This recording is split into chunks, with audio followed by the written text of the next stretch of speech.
오늘 나누어 볼 말씀은 마태복음 21장 마지막 단락이죠.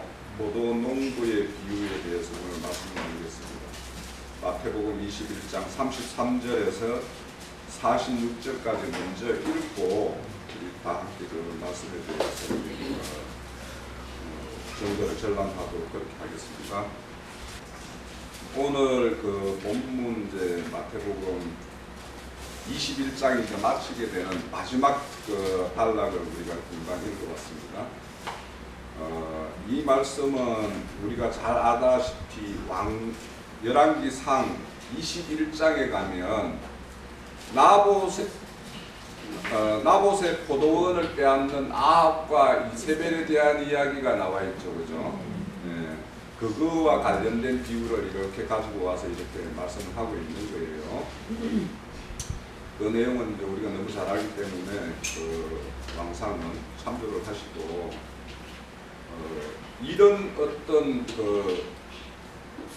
포도원 하나님께서 누구에게 이렇게 입탁해서 맡겨놓은 자, 그러니까 맡음이 있는 자에게 대한 이야기가 성경에는 참 많이 나옵니다. 거의 이제 그런 이야기가 성경에 줄을 이루고 있어요. 그런데 이제 대부분이 하나님이 이렇게 징계하는 것들은 어떤 거냐 하면 이렇게 맡은 자의 책임을 못하고, 그러니까 맡은 자는 뭐냐면 청직이란 말이에요, 그죠? 예, 청직인데 청직이로서의 어떤 삶을 사는 것이 아니라 자기가 주인으로서의 어떤 그런 걸로 살아온 것이 우리 옛사람 아담들이 다 그렇게 살았어요. 우리 아담들이 이제 선악과 먹고 타락했던 본성이 뭐냐면 바로 자기의 참된 주인을 잃어버린 어떤 상태가 첫 아담이거든요. 그래서 이제 그런 건데 이 말씀은 우리 시편 83편 12절을 한번 좀 찾아볼게요.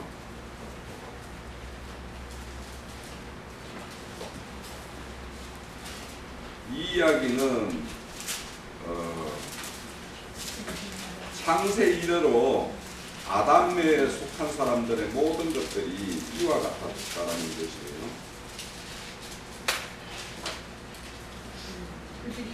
그들이 말하기를 우리가 하나님의 목장을 우리 소유로 취하자 하였나니 나의 하나님이여 그들을 물러가는 그물 같게 하시며 바람에 날리는 지푸라기 같게 하소서.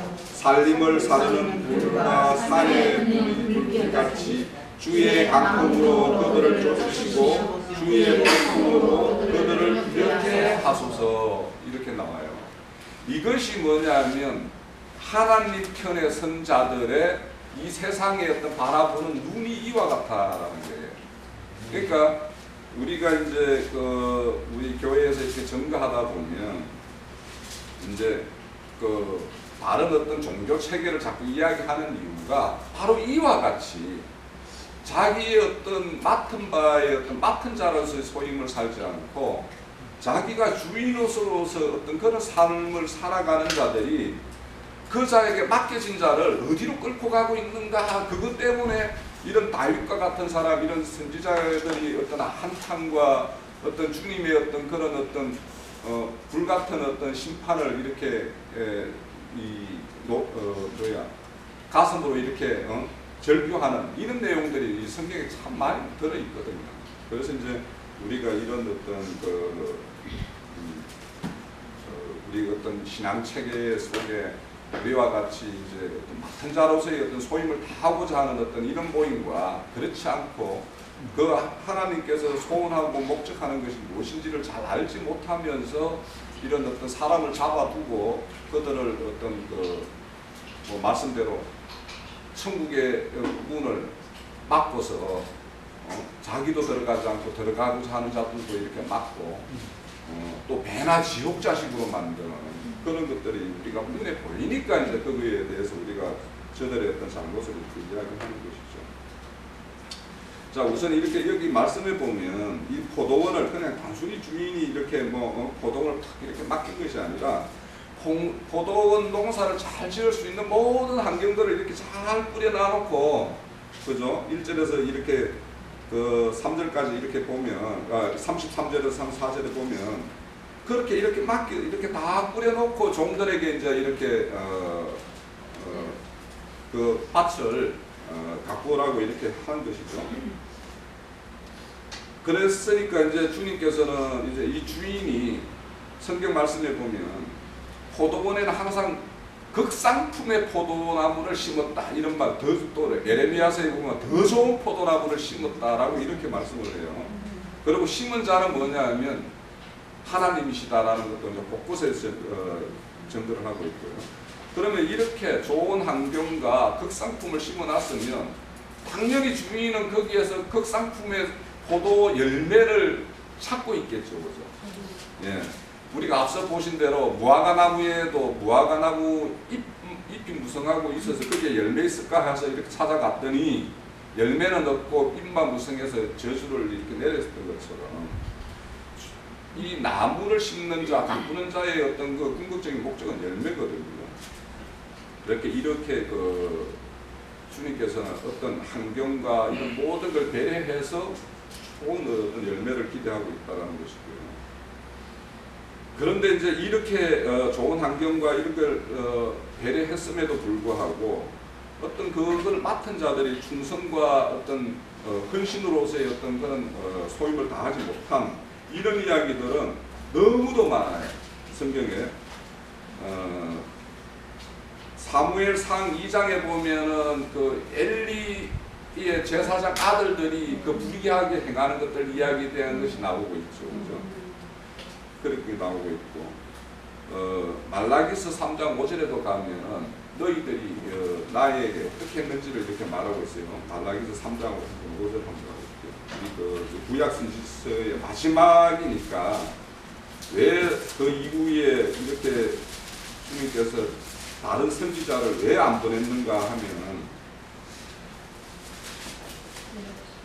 4절부터 볼게요. 그때에 유다와 예루살렘의 봉헌물이 옛날과 고대와 같이 나 여호와께 기쁨이 되려니와 내가 심판하러 너희에게 임할 것이라. 점치는 자에게와 가는 있는 자에게와 거짓 맹세하는 자에게와 품꾼의 싹스에 대하여 억울하며 가부와 고아를 압제하며 나그네를 억울하게 하며 나를 경외하지 아니하는 자들에게 속히 전율하리라. 만군의 여호와가 말씀합니다. 이렇게 지금 교회에서 뭔가 하나님을 이해한다라고 뭔가 하는 일들이 지금 점치는 짓과 같은 이런들을 많이 하고 있죠, 교회에서는요. 우리가 가격에 많이 들어봤어요. 그리고 간음하는 것들, 이거는 뭐냐, 교회에서 하늘의 것을 추구하게 만들지 않고 땅의 것을 이렇게 또 이렇게 탐하게 만드는 이런 일도 벌어지고 있고, 또 거짓 맹세들. 그러니까 나는 이렇게 교회에서 편안하다, 우리에게는 어떤 안정과 평안만 있지 어떤 모든 징계와 처벌은 자기들과는 상관없는 것처럼 이렇게 말씀하는 이런 증거들이 교회에서 넘쳐나고 있어요. 그리고 품꾼의 싹스에 대해서 억울해하고 가부와 고아를 압제하고 나그네를 억울하게 하고 이런 어떤 일들이 지금 오늘날도 그 시대 때만, 이 말라기 선지자가 있었던 그 시대만 있는 것이 아니라 이런 일들은 매 세대의 어떤 하나님의 어떤 계제, 그러니까 그 셋의 계보를 잇는 어떤 이 계보에 있지 않는 자들은 하나님을 이해한다고 하면서도 이런 일을 하고 있어요. 그러다 보니까 이제 하나님은 그들에 대한 어떤 심판을 안 할 수가 없는 것이죠. 그런데 이제 이렇게 포도원을 가꾸었으면 이렇게 맡겨놓고 주인이 이제 포도원에 대해서 세를 요구하는 이유는 창세기 47장에 보면 요셉이 7년 흉년 들었을 때 곡식을 이렇게 창고에 이렇게 재어 놨다가 7년 흉년일 때 이 양식을 풀면서 그 사람들의 어떤 모든 소유 땅을 다 사들였어요. 그죠? 그래서 모든 소유가 하나님, 그러니까 바울의 국고성으로 다 이렇게 기속이 되어 있는 그런 것이 있는데, 이거는 레위기에서도 보면은 땅의 소유는 다 하나님에 속했다라고 이야기하죠. 그래서 너희들이 마음대로 팔지 못하게 하고 그렇게 하는 이유가 그렇게 이런 이 레이기의 어떤 그런 모형이 요셉에 의해서 실질적으로 바로의 땅에서 이제 이렇게 실현이 됐었어요. 사실은 바로가 하나님을 예표하는 분이기도 해요, 한면은. 그래서 그렇게 땅의 소유를 다 그 바로의 국구성으로 다 기속을 시킨 다음에 이제 그들에게 이제 그 땅을 나눠주면서 땅의 소유 산출물의 5분의 1을 그 국세로 이렇게 바로에게 이렇게 바치게끔 만들었죠. 이런 거와 매우 마찬가지예요. 그러니까 주인이 이렇게 땅을 포도원을 이렇게 경작을 이첩을 시켜놓은 그 이후에는 그에 따른 합당한 어떤 세를 요구하는 것이죠. 이것이 뭐냐? 우리가 다 각자가 이 교회가 포도원이죠. 이 교회가 그 포도원에는 뭐냐면 이런 포도원에 우리가 가꾸어서 우리가 세를 5분의 1 세를 내야 돼요, 지금. 그런 이런 책임을 다 이야기하고 있는 거예요. 그래서 여기에서 이제 그기도 됐고 레위기 25장 23절에 토지는 영영이 팔지 못한다. 왜냐 이 땅은 다 내 소유다. 이런 것 때문에 이제 너희들은 땅을 맡아서 가꿀 뿐이지 거기에 따라서 또 가꿀 만큼 뭐냐면 세를 이렇게 합당하게 내야 된다는 게 이제 거기에서 이제 유래되고 있고요. 그런데 이제 그렇게 해서 세를 받기 위해서 종들을 보냈더만 종들을 이렇게 보면은 첫째 종도 죽이고 둘째 종도 때리고 뭐 이렇게 했다라고 그러죠. 그래서 이제 그 다음에는 더 많은 어떤 종을 보냈다면 또 종들에게 또 그렇게 했고 그래서 마지막으로 이제 아들을 보내면 아들은 설마 공경하겠거니 하고 보냈는데 그는 상속자다. 그러면은 이 상속자를 아들을 죽이면 이제 주인은 이제 먼 나라로 갔으니까 그분은 이제 눈에 안 보이니까 그분은 안 계신다라고 생각하는 거죠, 그죠? 주인은 이제 이 상속자인 아들만 죽이면은 이 땅의 소유는 자기들이 차지할 수 있다 이렇게 생각을 한 거죠.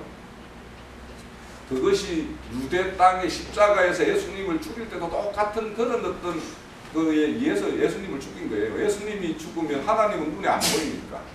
예수님이 이제 한 땅에서 와서 그렇게 하니까. 그래서 이제 그렇게 죽인 것이고. 그래서 이제 이 농부들의 그 악행이 이제 날로 이렇게 더 악한 걸로 이렇게 이제 점철이 돼요. 이거는 우리 야고보서에 보면 욕심이 잉태한즉 죄가 낳고 죄가 장성하면 사망에 이른다는 것처럼 이 자들이 이제 이런 어떤 형태예요. 자, 여기서 우리가 하나 생각해 볼 게 종이 이렇게 세를 받으러 왔을 때 과연 그러면은 그 위탁받은 자들이 세를 처음부터 전혀 안 냈을까? 성경의 말씀에는 없어요.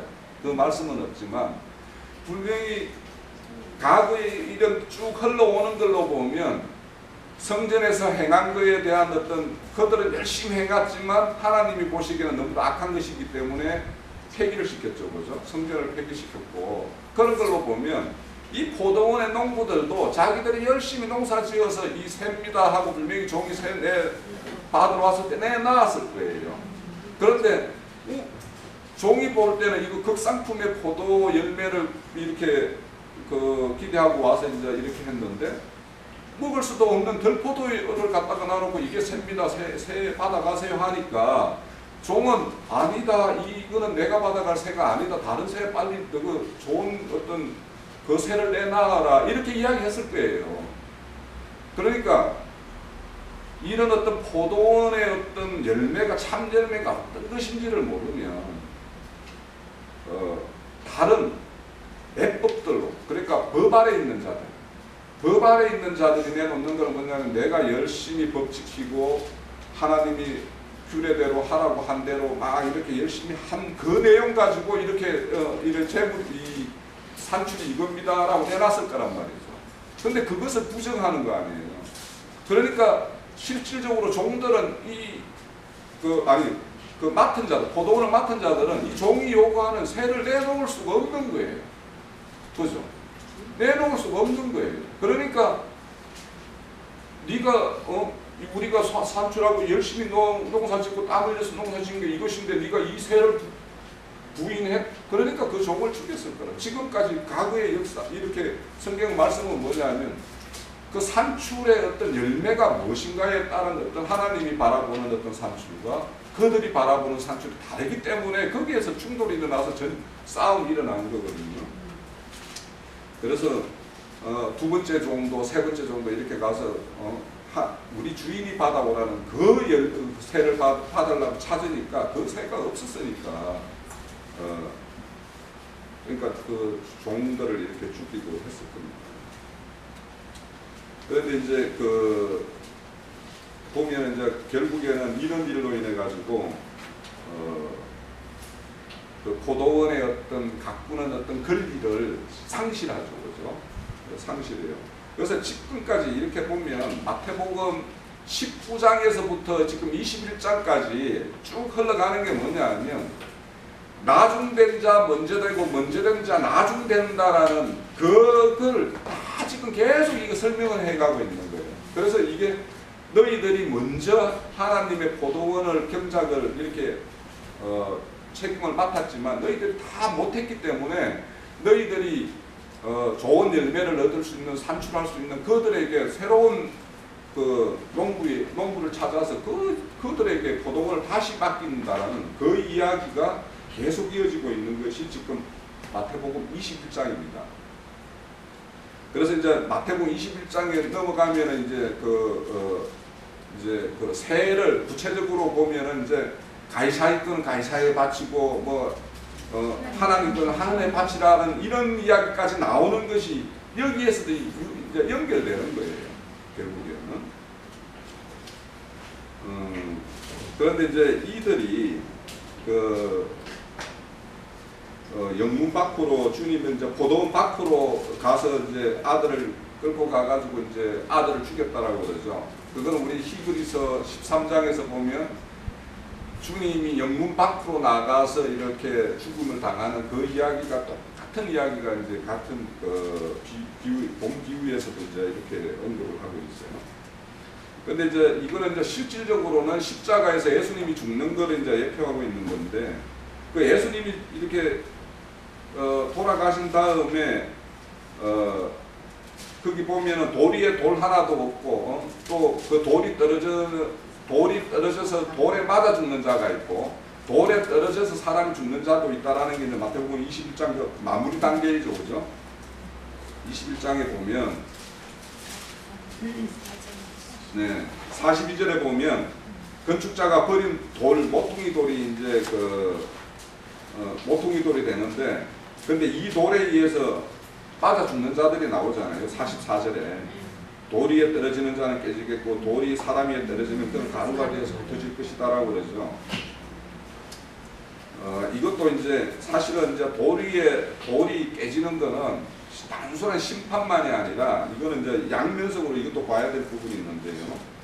하나님의 불의한 세력이 하나님의 이렇게 심판을 받는 것도 있지만 우리의 애성분이 하나님의 돌에 의해서 돌이라는 것은 또 이 말씀인 것도 있죠, 그죠?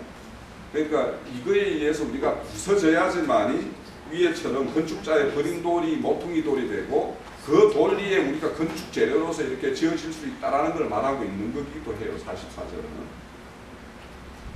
그런데 이제 그 주님이 십자가에 돌아가실 때 보면 그 바나바를 풀어주고 예수를 죽이라고 할 때 그러니까 이거를 빌라도가 막 주저하죠. 주저하니까 나는 이 자의 어떤 죽음에 대한 피를 내 손에 묻히고 싶지 않다라고 그러니까 그 피의 저주를 그러면은 나와 내 후손에게 막 돌리더라도 우리가 책임질 테니까 죽이라고 막 예수를 이렇게 하죠, 그죠? 그것이 이제 결국에는 이 일 후에 예수님이 돌아가신 후에 70년 후에 예루살렘 성이 완전히 파괴가 되죠. 파괴가 되고 그 이후로 2000년 동안 유대인들이 세상에 흩어져서 살다가 1945년도에 다시 그 팔레스타인 땅에 이스라엘 나라가 건축이 돼요. 그러니까 이들이 그냥 나와 내 후손에게 이 피를 돌리라는 이 말이 하나님이 역사상으로 그대로 실현을 했다니까. 그죠? 그렇게 돼요. 그리고 이들이 또 그 나치 그 독일 그 유대인 학살 사건 그 홀로코스트 그 사건 때 유대인들이 말 그대로 이들이 이런 흩은 소리 그 말이 그대로 응답이 되어가지고 유대인 600만 명이 죽는 어떤 그런 어떤 사건이 있었거든요. 그러면 이런 걸로 보면 하나님이 실현하지 않는 자라는 것은 우리는 분명히 알아요. 그러니까 이렇게 어떤 우리가 멋모르고 하나님에 대해서 막 하나님에게 우리가 막 저도 믿을 때 어떨 때 보면 막 대던 적도 있어요. 뭐 이게 내 뜻대로 잘 안 될 때 그런 말들이 얼마나 무서운 말인가라는 것들을 이제 참 우리가 잘 새겨볼 필요가 있어요. 그래서 홀로코스트라는 게 이것도 이제 참고로 이제 알아두세요. 홀로라는 거는 이제 이 전체라는 뜻이고 코스트라는 거는 태우다라는 뜻이에요. 이 홀로코스트 600만 명은 대부분 태워 죽였어요. 그래서 이제 그 홀로코스트라는 것도 참고하시고. 그래서 이제 이방인에게 이제 이 복음이 이제 이렇게 넘어가는 것들 왜 넘어가냐? 너희들이 이렇게 불의하게 포도원의 책임을 다 하지 못했고 내가 얻는 열매의 어떤 세를 너희들이 나에게 내지 않았기 때문에 참 농부를 찾아서 그걸 넘겨주겠다라는 게 이제 이 복음이 이방인 땅에 넘어가는 것과 이제 맨 마찬가지예요. 그래서 우리가 여기에서 이제 한번 경성해 볼 필요가 있는 게 이런 이스라엘 백성들의 어떤 이 맡은 자로서의 책임을 다 못했을 때 이 복음은 언제든지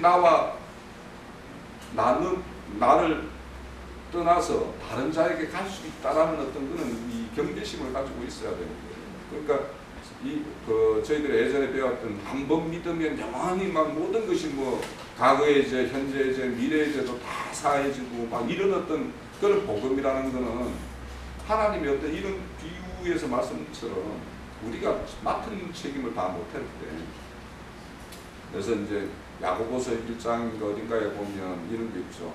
말씀을 행하는 자가 되고 듣기만 해서 나를 속이는 자가 되지 마라 이런 말이 있죠. 그러니까 우리가 이런 어떤 교회에서 같이 이런 교회에 심겨진 자라면 이런 어떤 하나님이 기대하는 나와 우리 교회를 통해서 기대하는 바가 분명히 있고 그 산출을 위해서 우리는 이제 매진해야 되고 이런 부분이 있습니다. 그래서 이제 그것도 원가지인 이스라엘 가지도 잘라내서 이방 가지를 이렇게 접붙이는 어떤 이런 것도 행하시는 하나님이신데 우리 이방인이 뭔가 하나님 앞에 불의하게 행한다면 이거 뭐 원가지도 잘랐듯이 이런 접붙인 가지는 언제든지 자를 수 있는 건 같은 이야기가 되겠죠. 그래서 우리가 이렇게 이 복음의 어떤 포도원 비유에서 우리가 어떤 교회 실행과 어떤 내용으로 남은 인생을 이렇게 경영할 것인가에 대해서 우리가 좀 생각해 볼 부분이 있는 것 같습니다. 더 구체적인 내용은 뭐 다음 시간에 또 이어서 하기로 하고 이런 내용을 통해서 어떤 하나님이 원하는 열매가 뭘까 하는 것에 대해서 우리가 잘 생각을 해볼 필요가 있어요. 그래서 오늘 이번 시간에 그런 걸로 좀 많은 이야기를 나눴으면 하는 게 이제 바람입니다. 우선 제가 왜 아까 찬양할 때 포도원에 대한 어떤 찬양을 좀 해보자라고 했냐면 이 포도원과 하나님과는 얼마나 밀접한 것인가를 우리가 생각해보고 또 아까 마지막에 465장을 내가 찬양하면서도 이 가사가 너무 잘 써진 찬양이다라고 생각한 게 있어요. 그거에 대해서 한번 생각을 해볼게요. 창세기 49장 9절에서 11절이에요.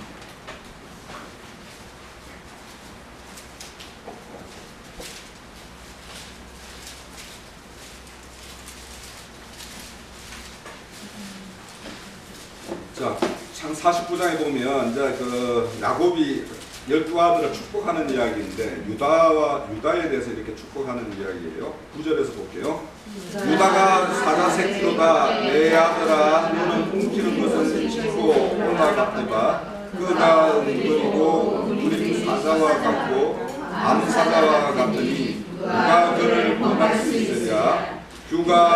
말을 떠나지 아니하고 통치자의 지팡이가 그 말 사이에서 떠나지 아니하기를 실로가 오시기까지 이르리니 그에게 모든 백성이 복종하리로다. 네.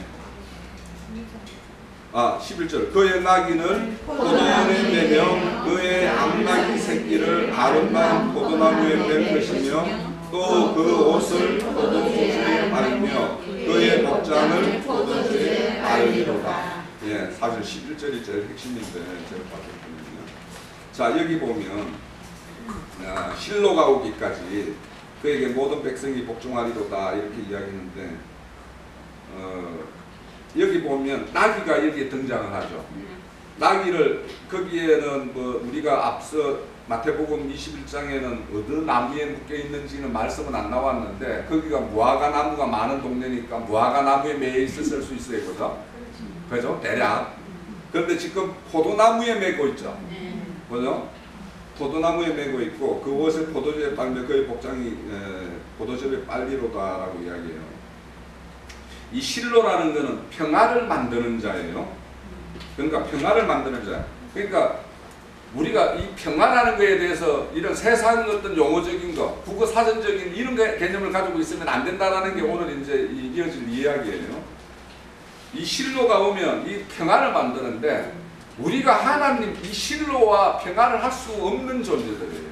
그죠? 아담에 속한 사람은 실로와 평화할 수 없어요. 그러나 평화를 하기 위해서는 뭔가 정지 작업이 있어야 되는 거예요. 그래서 여기에 보면 거기 포도나무에 맨다라는 말이 나오죠. 이 맨다라는 말이 그 히브리어로 아사르라는 말인데 이거는 매다, 묶다, 후속하다 이런 어떤 보편적인 뜻이 있는가 하면 이 매다라고 번역을 해놨잖아요, 그죠? 우리 성경에는.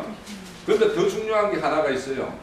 전쟁을 하다, 공격을 하다라는 뜻이에요. 지금 뭐냐면 하나님이 이 유대인들 무화과 나무하고 묶어서 유대인들과 전쟁을 치러주고 있었어요. 자, 우리 창세기에 보면 너희들이 불의하고 이렇게 해서 하나님이 너희들을 떠나고 너희들과 다퉈주지 않겠다라는 말이 나오죠. 그죠?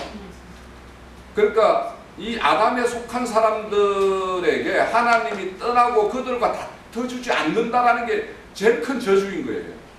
왜냐하면 그 자와 다투어준다라는 것은 뭐냐면 너에 있는 아담의 속성, 선악과의 어떤 사상, 이거를 빼내겠다라는 거거든요, 하나님이.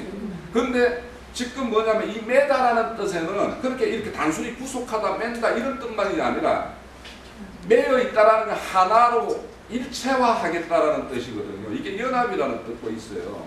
그러니까 하나님이 우리하고 연합을 하려면 하나님과 합당한 거는 하나님이 그대로 받아주겠지만 합당하지 않은 거는 반드시 잘라내고 처리해야 되는 거예요.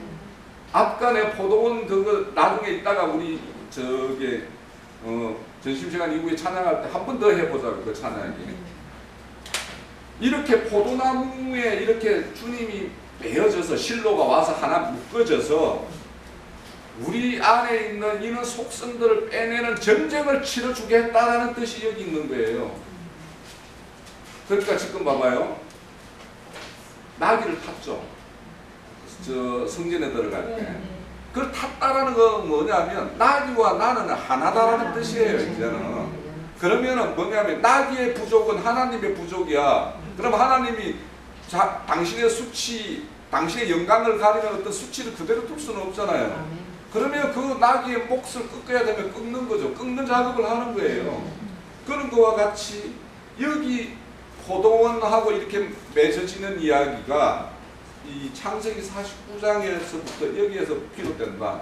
그래서 우리가 마태복음, 요한복음 15장에서 나는 나무여 너희는 가지라는 것처럼 이게 나무와 가지도 하나로 딱 연결이 되어 있는 거죠. 그렇죠. 그리고 이제 좋은 열매를 맺기 위해서는 액가지, 묵은 가지들을 쳐내야지 거기에서 새순이 나와요. 그죠? 그러니까 날로 우리가 새로워져야 된다라는 거는 날로 묵었던 가지, 내가 옛날에는 이게 진리라고 생각했는데 이게 진리가 아닌 거가 밝혀지잖아요. 더 진리 쪽으로 더 빛 쪽으로 가면 아 옛날에는 이게 빛이라고 생각했는데 더 깊은 빛 쪽으로 가니까 이게 어둠이었네. 그러면 그 가지를 잘라야 되는 거죠. 잘라내야지 거기 새순이 나오는 거예요. 이것이 여기에서부터 이제 포도원이라는 이야기는 여기에서부터 이렇게 연결이 되어 있다라는 걸 이제 이렇게 말씀드릴 수 있고, 이것이 포도원의 비유라는 것은 두 가지 측면이 있는 거예요. 첫째는 주님이 이 자기 포도원의 이 가지들을 스스로 어떻게 쳐내기에는 도저히 어찌할 수 없어서 당신의 왜 그분이 죄의 모든 저주를 당신이 담당을 했냐? 이거는 우리에게 전적으로 조금이라도 너희들에게 맡겨둬가지고 너희들을 다시 살릴 수 있는 방법이 없었기 때문에 당신에게 모든 저주를 부은 거예요. 그래서 피를 자기 자신이 담당하는 한 면이 있고, 또 이렇게 해서 살려놨는데 그 자들이 불의할 때, 그러니까 그렇게 당신이 피 흘림으로 인해서 살려난 그 자들이 포도원에 좋은 열매를 맺지 않고 들포도만 맺으면 그들에게 심판을 어떻게 할 것인가 라는 거는 우리 계시록 19장에 보면 포도털에다가 막 밟는 이야기 나오죠. 그 이야기로 연결이 되는 거예요. 근데 이것도 이제 이사야서 63장에 보면 미리 선지자를 통해서 예언을 해놨어요. 63장 가볼게요. 이사야서 63장입니다.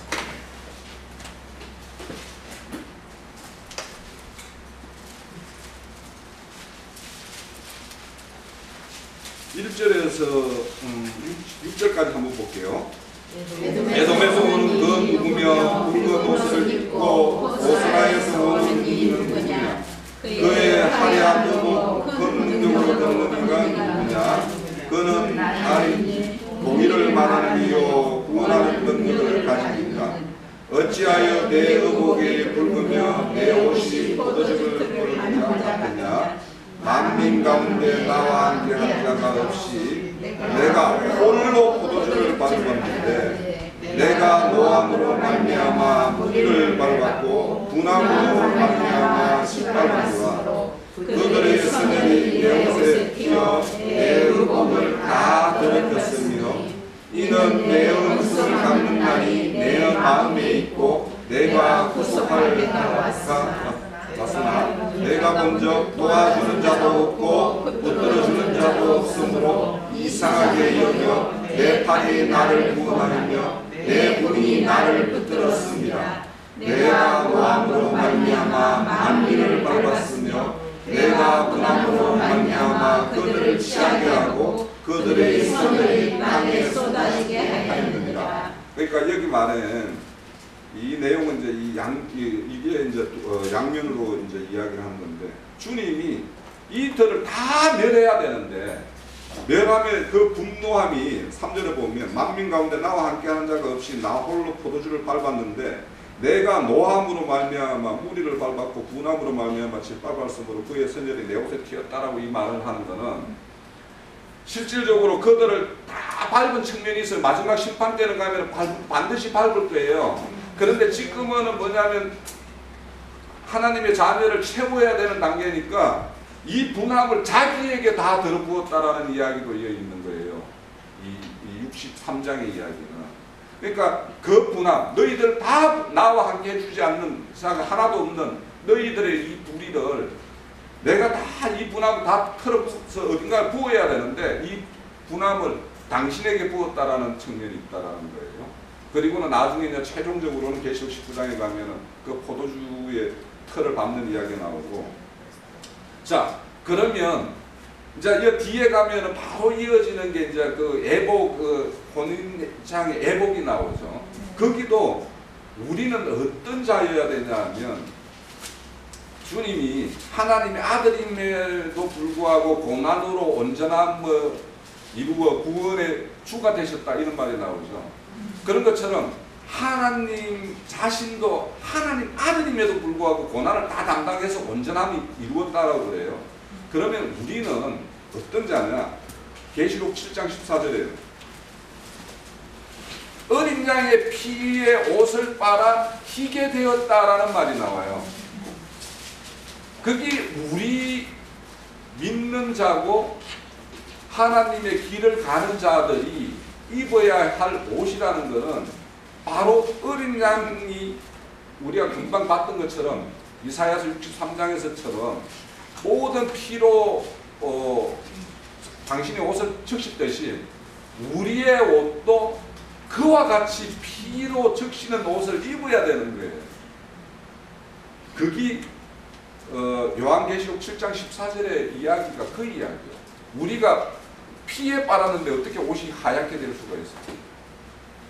우리가 하얗게 우리의 속성분이 하나님의 온전함으로 이렇게 갈아입는 옷은 우리가 하나님이 이 주님이 이 땅에 오셔가지고 담당했던 그 고난과 같은 그 고난을 내가 담당할 때 하나님이 주님이 오셔서 이 길을 가셨고 이 길이라는 것은 이게 생명의 길이구나 라고 아는 것은 내가 그런 어떤 고난의 길을 가보지 않으면 우리가 어떤 감정적으로 이해로는 가능할지 몰라도 실질적으로는 온전하게 내가 그렇게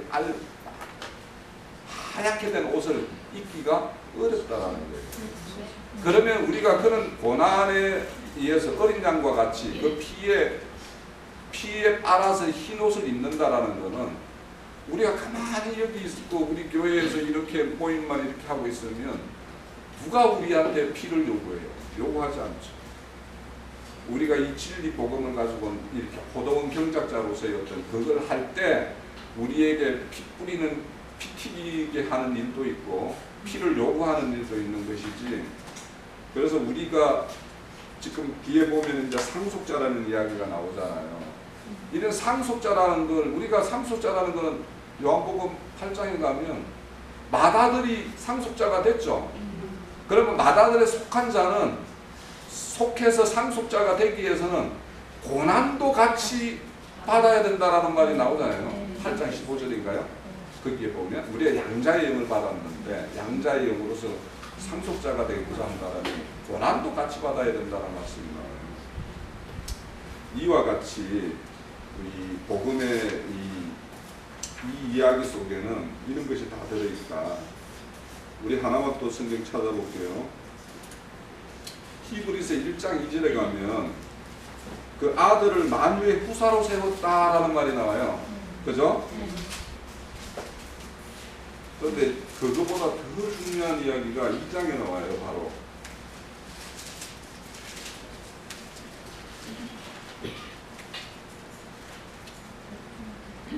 1장 2절에 보면 그 모든 날 마지막에는 아들을 통하여 우리에게 말씀하셨으니 이 아들을 만유의 상속자로 세우시고 또 그로 말미암아 모든 세계를 지으셨느니라.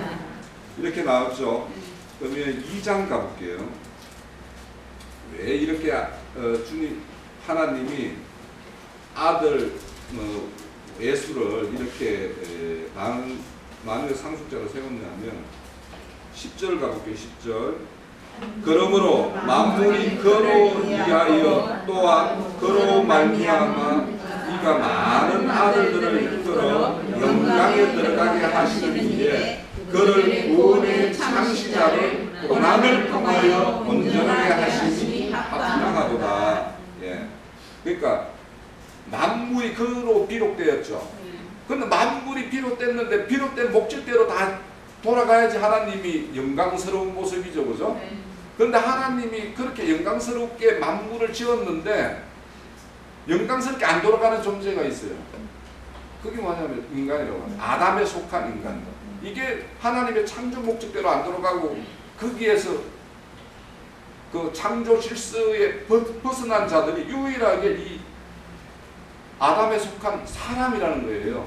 그러면 그들에 대해서 책임을 져야 될 거 아니에요. 하나님이 당신이 이 모든 게 영광이 되게 하기 위해서 만물을 지었는데 거기 질서 하나님의 질서대로 운영이 안 되고 질서 밖에는 벗어난 자가 있으면 하나님의 영광이 가려지잖아요. 그만큼 그거를 하나님이 바르게 해야 될 거 아니에요. 바르게 하는 게 뭐냐면 그래서 뭐냐 여기 오면 고난을 통해서 온전하게 됐다라는 거예요. 그것을 책임지기 위해서. 그러니까 이 우리 신약과 구약의 모든 하나님의 약속이라는 것은 우리 사람을 구원하는 것이 목적이 아니라 하나님 최초의 창조 목적이 있죠. 그 창조 목적대로 다 이루어지지 않으면 창조주 하나님으로서는 흠결이잖아요. 그죠? 그럼 그 흠결되는 걸 그대로 두시는 게 아니라 그것을 완전한 만족을 이루기 위해서 뭐냐? 당신이 이렇게 고난을 당해서 이렇게 온전케 하심으로 따라 그에 속한 자에게도 온전함을 입혀주기 위한 것이 이 구원의 이야기고 복음의 이야기예요. 그러면 그렇게 고난을 통해서 온전함을 입은 것이 하나님이 합당하다면 그분이 우리에게 뭔가 맡겨놓은 포도원이 있어요. 그런데 이 포도원을 경작하는 일이 그냥 평화하고 늘 안녕이고 이런 걸로 채워진 세계면 얼마나 좋겠냐고. 그렇지 않기 때문에 그들에게도 하나님의 복음과 이런 어떤 선함이 이렇게 넘어가려면, 순리대로 넘어가려면 누군가와 같이 주님과 같이 이런 고난을 통해서 온전함을 입고자 하는 아들들이 나와야 된다니까요. 그러니까 그 아들들을 이끌어내기 위한 이 수단으로서 이렇게 주님께서 먼저 고난의 본을 보이셨고 그 고난에 동참하는 자들을 우리에게 요구하는 거고 그 요구에 응한 자에게 하나님의 온전한 상속권이 넘어가는 것이다. 그래서 이따가 이 상속에 대해서도 좀 더 이야기할 게 있을 것 같긴 한데 이따가 나눠보기로 하고요. 자, 또 우리가 이런 것도 있죠. 자, 아까 이제 열매라는 걸 한번 이야기해 봤는데 그러면 우리가 지금 이 세례 요한이 와서부터 주님이 두 아들의 비유까지 이렇게 하면서 뭘 요구하고 있습니까? 이들에게. 네? 회개죠. 지금 뭐냐, 둘째 아들이야 첫째 아들은 이렇게 간닥하고 안 간 애들, 이게 누구냐? 너들이고. 지금 포도원 이렇게 맡아가지고 뭔가 새를 내야 되는데 새도 낼 만한 어떤 그 산출도 못 냈을 뿐더러 새도 내지 않고 또 새를 받으러 온 그 종들을 죽인 자들이 누구야? 지금 계속 말하는 거는 뭐냐면 너희들의 불의를 지금 지적하면서도 그들이 돌이키기를 기대하는 것이 지금 돌이키는 걸 기대하지 않을 것 같으면 그냥 뭐 바로 벌 주면 되죠. 그죠? 근데 지금도 뭐냐면 너희들이 돌이켜라 하는 거예요.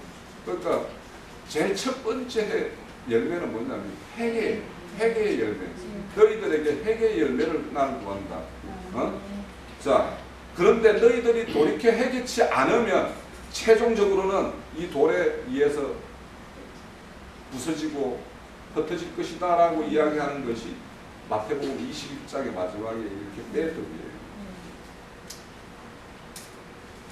자, 떠인돌에 의해서 이야기는 다니엘서에 보면 2장에서 떠인돌이 와서 그 북한넬산 그 신상을 막 깨트리는 이야기가 나오죠. 그죠? 그러니까 이 하나님의 어떤 버림돌, 그러니까 이 건축자에 의해서 버린 돌이 버릿돌이 됐죠.